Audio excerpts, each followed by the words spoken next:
What if I told you that the entire U.S. stock market is standing on just one leg?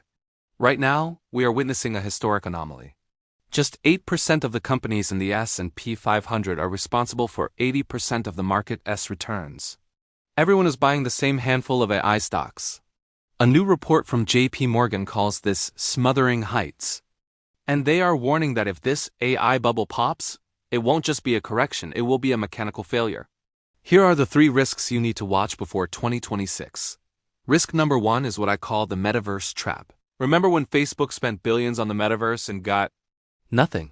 Right now, companies are spending trillions on AI infrastructure. They are building factories for products that don't exist yet. The market assumes AI will change the world instantly. But what if the profits take 10 years to arrive? If these companies don't show massive profits by 2026, investors will panic. And when everyone tries to sell the same few stocks at the same time, the door just isn't big enough. But even if the money is there, the electricity isn't. This is risk number 2, the physical limit. AI data centers are hungry. They consume power like entire cities.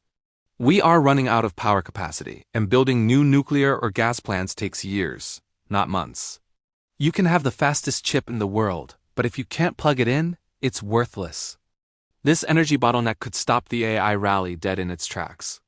And finally, the risk no one wants to talk about, geopolitics.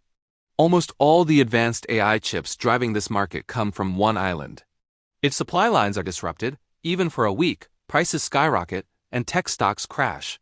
This isn't about fear, it's about reality. The market is fragile because it's too concentrated. So does this mean you should sell everything? No.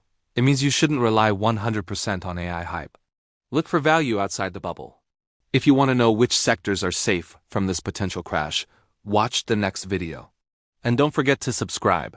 Thanks for watching.